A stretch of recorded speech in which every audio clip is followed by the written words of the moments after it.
ایک नेक नबी की जिंदगी का आगाज। अल्लाह ताला ने अपने बंदों को हिदायत देने के लिए समय समय पर अपने चुनिंदा रसूलों और नबियों को भेजा। इनमें से एक थे हजरत जकरिया अलैहिस्सलाम, जो बनी इसराइल के रहनुमा और अल्लाह के एक प्यारे बंदे थे। उनकी जिंदगी दुआओं, सब्र और अल्लाह की रहमत की मिसाल है। कुरान मजीद में उनकी दुआ और अल्लाह की कुदरत का जिक्र सूरे मरियम और सूरे आले इमरान में आया है। हजरत जकरिया अलैहिस्सलाम का दर्दनाक वाक़या न सिर्फ उनकी शहादत की दास्तान है, बल्कि ये भी सिखाता है कि अल्लाह के नेक बंदों पर भी मुसीबतें आती हैं, लेकिन सब्र और ईमान से वे जन्नत के हकदार हो जाते हैं। ये कथा कुरान, हदीस और इस्लामी तारीख के तज़किरों पर मुनहसिर है। हम कोशिश करेंगे कि इसकी तफसील बयान करें ताकि पाठक उनके सबक से मुस्तफीद हो सकें। हजरत जकरिया अलैहिस्सलाम का जन्म बनी इसराइल के एक नेक खानदान में हुआ। उनके वालिद हजरत बरकिया अलैहिस्सलाम थे, जो खुद एक आलिम और इबादत गुजार थे। बनी इसराइल का समाज उस वक्त बहुत बुरा हालात में था।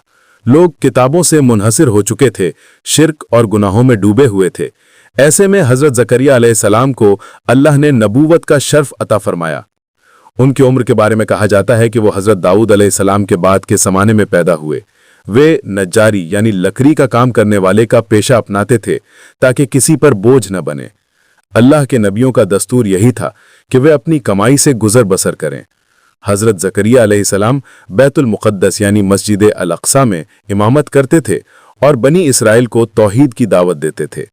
उनकी बीवी हजरत एलिशबा भी बहुत पारसी और नेक खातून थीं, लेकिन अल्लाह ने उन्हें लंबे अरसे तक औलाद से महरूम रखा, जो उनके दर्द का सबब बना। फिर भी वे अल्लाह पर भरोसा रखते रहे। बचपन और जीवाना ना, इबादत की राह पर कदम। हजरत जकरिया अलैहिस्सलाम का बचपन ही से इबादत और तिलावत किताब में गुजरा। उनके वालिद हजरत बरकिया ने उन्हें तौरात की तालीम दी। छोटी उम्र में ही वे बैतुल मुक़द्दस में नमाज पढ़ने लगे। बनी इसराइल के लोग उन्हें बहुत इज्जत देते थे। जब वे जवान हुए तो अल्लाह ने उन्हें नबूवत का ताज पहनाया। उनकी दावत का मकसद था बनी इसराइल को शिर्क से बचाना और तौहीद की तरफ लौटाना। उस जमाने में बनी इसराइल के सदर थे हजरत शमूएल अलैहिस्सलाम, लेकिन बाद में हजरत जकरिया ने उनकी जगह ले ली। वे रात दिन अल्लाह की इबादत में मशगूल रहते। एक रिवायत के मुताबिक वे हर वक्त बैतुल मुक़द्दस में ही डेरा डाले रहते। उनकी बीवी हजरत एलशबा बांझ थीं और ये बात उनके दिल को चुभती। समाज में लोग ताने मारते, कहते कि नबी होकर औलाद नहीं, लेकिन हजरत जकरिया सब्र करते। वे कहते, अल्लाह जो चाहे वही होता है। हजरत मरियम की कफालत, अल्लाह की रहमत का पहला निशान। हजरत जकरिया अलैहिस्सलाम की जिंदगी का एक अहम मोड़ था हजरत मरियम अलैहिस्सलाम की कफालत। हजरत इमरान की बीवी हजरत हन्ना ने वादा किया था कि अगर अल्लाह ने उन्हें औलाद दी तो उसे बैतुल मुक़द्दस में अल्लाह की खिदमत के लिए सौंप देंगी। जब हजरत मरियम पैदा हुई तो हजरत हन्ना ने अपना वादा निभाया। बनी इसराइल के सरदारों ने कुरा यानी जुआ से फैसला किया कि हजरत मरियम की कफालत किसे मिले। कुरा में हजरत जकरिया का नाम आया। हजरत जकरिया ने हजरत मरियम को अपने साथ बैतुल मुक़द्दस में रखा। वे खुद हजरत मरियम की तरबियत करते। एक मर्तबा हजरत जकरिया ने देखा कि हजरत मरियम के पास बेमौसम के फल मौजूद हैं, गर्मियों के फल सर्दी में और सर्दियों के फल गर्मी में। हैरान होकर पूछा, ए मरियम, ये फल कहाँ से आए? हजरत मरियम ने कहा, ये अल्लाह की तरफ से, अल्लाह जो चाहे दे देता है। ये सुनकर हजरत जकरिया के दिल में उम्मीद जगी। अगर अल्लाह बेमौसम फल दे सकता है तो बुढ़ापे में औलाद भी दे सकता है। ये वाक़या कुरान में सूरह आल इमरान में आयत 37 में आया है। फिर उनकी परवरिश का जिम्मा उनके रब ने कबूल फरमाया। हजरत मरियम की कफालत ने हजरत जकरिया को अल्लाह की कुदरत पर यकीन दिलाया। वे रात दिन दुआ करते। हजरत मरियम भी अल्लाह की इबादत में लीन रहती। बाद में हजरत मरियम को हजरत ईसा अलैहिस्सलाम की बशारत मिली, जो हजरत जकरिया की दुआ का असर था। दुआए हाजत, बुढ़ापे में औलाद की तमन्ना। हजरत जकरिया अलैहिस्सलाम की उम्र अब 100 बरस से ज्यादा हो चुकी थी। उनकी बीवी भी बूढ़ी हो गई थी। खानदान में कोई वारिस ना था। वे सोचते, मेरे बाद बनी इसराइल की हिदायत कौन करेगा? अल्लाह का दीन कौन फैलाएगा? ये फिक्र उनके दिल को काटती। एक रात बैतुल मुक़द्दस में नमाज पढ़ते हुए वे अल्लाह से गिड़गिड़ाए। कुरान में फरमाया गया, ए जकरिया, हम तुम्हें एक लड़के की खुशखबरी देते हैं, उसका नाम यहया होगा। हमने पहले किसी के लिए ये नाम न रखा। सूरह मरियम आयत 7। हजरत जकरिया ने कहा, ऐ मेरे रब, मुझे कैसे यकीन हो कि मुझे औलाद मिलेगी? अल्लाह ने फरमाया, तुम्हारा रब कहता है मेरे लिए आसान है। फिर हजरत जकरिया ने मेहराब यानी खास जगह में लेटे हुए दुआ की। अल्लाह ने फरिश्ता भेजा जो कहा, ऐ जकरिया, हम तुम्हें एक लड़के की बशारत देते हैं। हजरत जकरिया ने 8 रातों तक लोगों से किनारा किया ताकि ये खबर गुप्त रहे। ये दुआ का मुकाम इतना दर्द भरा था कि हजरत जकरिया के आंसू बहते रहे। वे कहते, ऐ रब, मेरी हड्डियां कमजोर हो गईं, सिर बूढ़ा हो गया, लेकिन तुझसे दुआ करते हुए कभी निराश न हुआ।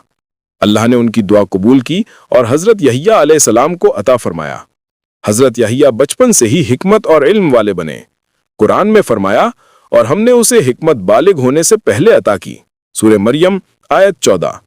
हजरत यहिया अलैहिस्सलाम का जन्म बनी इसराइल के लिए बरकत का सबब बना। वे अल्लाह के हुक्म से किताब यानी तौरात और नेकी सिखाते।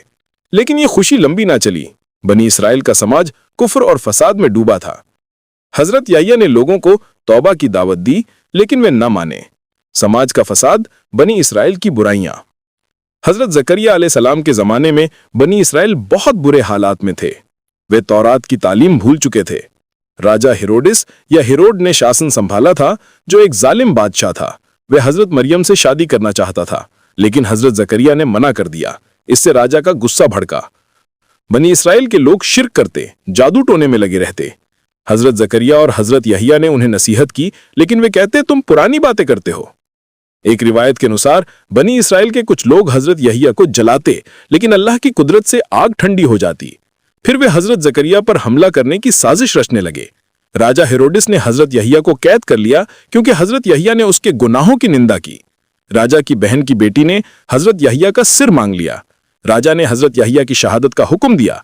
यह खबर हजरत जकरिया तक पहुंची तो उनका दिल टूट गया। दर्दनाक वाकया, शहादत का मंजर। अब आते हैं हजरत जकरिया अलैहिस्सलाम के दर्दनाक वाक़े पर।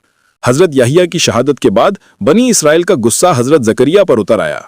वे कहते, तुम्हारी वजह से हमारा राजा नाराज है। तुम्हारी दुआ से यहिया पैदा हुआ जिसने हमें बुरा कहा। हजरत जकरिया ने सब्र किया, लेकिन साजिशें तेज हो गईं। इस्लामी तारीख के मुताबिक एक सर्द रात में बनी इसराइल के कुछ काफरों में बैतुल मुक़द्दस में घुसकर हजरत जकरिया पर हमला किया। वे लकड़ी के दरवाजे से घुसे। हजरत जकरिया उस वक्त इबादत में मशगूल थे। हमलावरों ने उन्हें पकड़ लिया। हजरत जकरिया ने कहा, ऐ अल्लाह, तू ही मेरी मदद कर। लेकिन काफिरों ने उनके पैरों को रस्सी से बांधा और एक पेड़ की डाल से लटका दिया। फिर उन्होंने हजरत जकरिया को आरी से चीर डाला।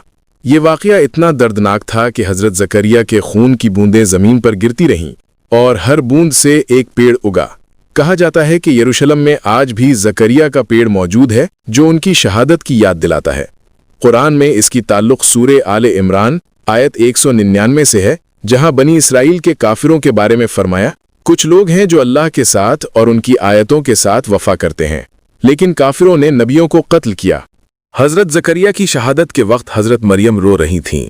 अल्लाह ने फरिश्तों को भेजा जो हजरत मरियम को सांत्वना देते। हजरत जकरिया का लाश 2 हिस्सों में बंट गया, लेकिन उनका ईमान बाकी रहा। एक रिवायत में कहा गया कि अल्लाह ने उनकी रूह को सीधे जन्नत में ले लिया।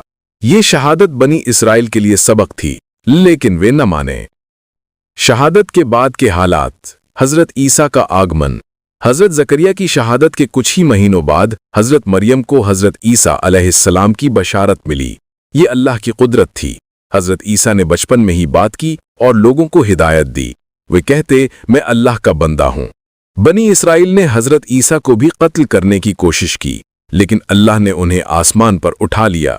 हजरत जकरिया की शहादत ने साबित किया कि नेकियत का बदला अल्लाह देता है। उनके बेटे हजरत यहिया ने भी शहादत पाई, लेकिन दोनों जन्नत के हकदार बने। सबक और नसीहतें, दर्द से सीख। हजरत जकरिया अलैहिस्सलाम का वाकया हमें सिखाता है दुआ का सब्र। बुढ़ापे में औलाद की दुआ कबूल हुई। सब्र पर सब्र। शहादत के वक्त भी अल्लाह का नाम लिया। काफिरों का अंजाम, बनी इसराइल नष्ट हो गए। अल्लाह की कुदरत, बेमौसम फल से लेकर नबूवत तक। विस्तार, तारीखी तफसील और रिवायतें।